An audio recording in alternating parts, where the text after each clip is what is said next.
Nervousness JDU में दिखता है नीतीश कुमार के नाम पर। क्या आप लोग पूरी तरह से मोदी भरोसे हैं? सीधा सवाल बोल रही हूं, इधर उधर के शब्द किए बिना। मुझे समझ में नीतीश कुमार के एंटी इनकम्बेंसी से आप लोग थोड़े से परेशान हैं, हिले हुए हैं, मोदी भरोसे हैं? 2005 लड़ गए, 10 लड़ गए, 14 लड़ गए, 15 लड़ गए, भाजपा के साथ भी, भाजपा के विरोध में भी सरकार भी बनाई, तब भी हम लोग मोदी भरोसे हैं। क्यों नहीं भरोसे रहेंगे? मोदी जी हमारे भरोसे क्यों नहीं रहेंगे? गठबंधन क्यों किया हमने? कोalition में सब लोग एक दूसरे के भरोसे हैं, तभी तो कोalition होता है, नहीं तो कोalition क्यों करना है? आइए जरा नौकरी के बात पर, जरा पवन खेड़ा जी को मैं एक इंफॉर्मेशन देना चाहूंगा ताकि वो आगे से इसका जवाब ढूंढ के आए। जानते हैं बिल्कुल नौकरी की सही बात आप कह रहे हैं, नौकरी एकदम मुद्दा होना चाहिए, लेकिन पवन खेड़ा जी ये बात आप बोले कि मैं नौकरी दूंगा तो शायद बिहारी विश्वास कर लेगा। ये बात गौरव भाटिया बोलेंगे कि मैं नौकरी दूंगा, बिहारी विश्वास कर लेगा। लेकिन ये बात तेजस्वी यादव बोलेंगे ना कि नौकरी दूंगा, तो कोई बिहारी विश्वास नहीं करता है। आज बिहार की जनता कहने लगी है वापस कि मंगरू के जमीन कब लौटेगा। आपको पता है ये मंगरू यादव कौन थे? ये मंगरू यादव लालू जी के भाई थे, जिनकी जमीन लिखवा ली तेजस्वी यादव ने अपने नाम पर। ऐसे ऐसे मंगरुओं की लिस्ट है 1000 जो सीबीआई कोर्ट में जमा है, जिनको नौकरी देने के बदले जमीन ली गई। इसी का केस चल रहा है। ललन चौधरी, हृदय नारायण प्रसाद, लाइन लगी हुई है। कांति देवी, उनके अपने एमएलसी राकेश रंजन, मोहम्मद शमीम अहमद, इन सब से जमीन लिखवा ली, उनके मकान लिखवा लिए, किसी को नौकरी देने के बदले, किसी को मंत्री बनाने के बदले, सांसद के बदले। ऐसी पार्टी के साथ आप गठबंधन करके चल रहे हैं। खैर करें क्यों नहीं? अब मैं कहूंगा तो आप बोलेंगे कि मैं बदतमीजी कर रहा हूँ, लेकिन सच्चाई तो ये कि कहीं ना कहीं मानसिक स्वभाव मिलता है आप लोग का। इसीलिए बिहार की जनता तेजू आवाज से पूछती है हर जगह, मैं जरा जमीन कब लौटेगा? मैं जरा ये लिस्ट ही गिना रहे हैं अंजना जी, अब ये लिस्ट ही गिना रहे हैं तो मैं भी जरा इन्हें लिस्ट गिना दूं। अजय आलोक जी बड़े पढ़े लिखे प्रवक्ता हैं, समझदार व्यक्ति हैं, बताइए जरा।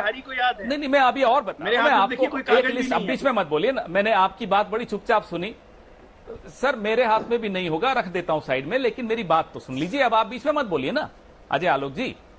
लिस्ट मैं बता देता हूं। सृजन घोटाला, शौचालय घोटाला, नल जल घोटाला, 7 निश्चय घोटाला, पेपर लीक घोटाला, बीपीएससीएस घोटाला। घोटालों की लिस्ट तो कम नहीं। सृजन, जिसकी वजह से तो आपने हमारा भी दामन छोड़ दिया।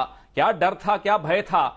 नहीं, टॉपर घोटाला, एक घोटाला, लेकिन सृजन के घोटाले पर ही आ जाते हैं। बीच में मत बोलिए अजय आलोक जी, आपके बीच में मैं नहीं बोला, आपके बीच में मैं नहीं बोला। आपकी इतनी कृपा दृष्टि हो जाए कि आप भी बीच में ना बोले। नहीं, मैं एकदम चुप रहा तो आप भी चुप रहिए, अच्छा रहेगा, डिबेट अच्छी तरह चलेगी।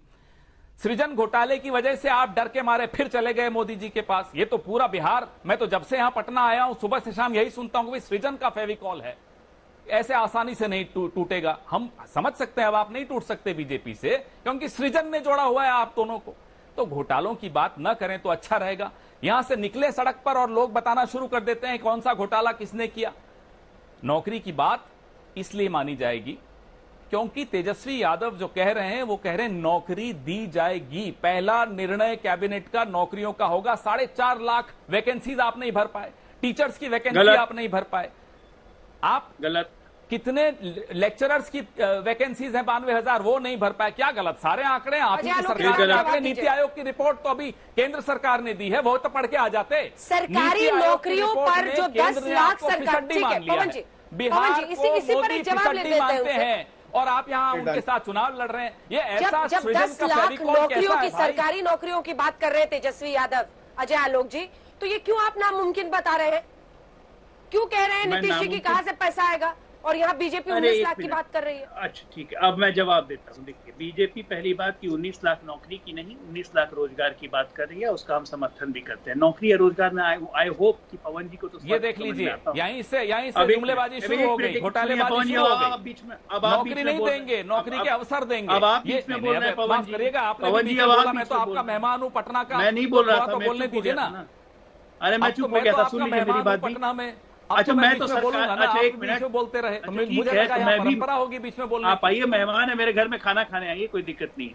मैं अब आपको दूसरी बात बताता हूँ। पवन जी, ये सब डिस्काउंट बिहार में नहीं मिलता है। को तो दावत मैं दूंगा, आप आइए, खाना खिला देंगे, बोलने में नहीं मौका देंगे। पटना में ये सब डिस्काउंट नहीं चलता है। स्वागत है। पवन जी सुनिए 4.5 लाख नौकरी सरकारी नौकरियों के बोल रहे हैं, में कहाँ खोट? मैं ये बताइए। आ रहा हूँ अंजना जी, उस पर मैं आ रहा हूँ। खोट कहाँ है बताता हूँ, शुरू करता हूँ। पॉइंट नंबर 1, सरकार में 4.5 लाख की वैकेंसी है। पवन जी, मैं आपको बताता हूँ सरकार की तरफ से आधिकारिक आंकड़ा 1,73,600 की वैकेंसी थी अगस्त के अंतिम सप्ताह में। ये आधिकारिक वेबसाइट पर सरकार क्या निकाल लीजिएगा, कम से कम आप उनकी भाषा मत बोलिए क्योंकि आप पढ़े लिखे व्यक्ति हैं। 1,73,600 की वैकेंसी थी जिसमें 70,000 की नामांकन की प्रक्रिया, बहाली की प्रक्रिया सितंबर पहले सप्ताह में आचार संहिता लगने के पहले शुरू कर दी गई है, जिसमें पुलिस के सिपाही हैं, ठीक है, और स्वास्थ्य विभाग के कुछ कर्मचारी हैं।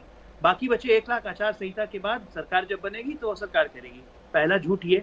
दूसरा झूठ, 5.5 लाख नौकरी आप सृजन करेंगे।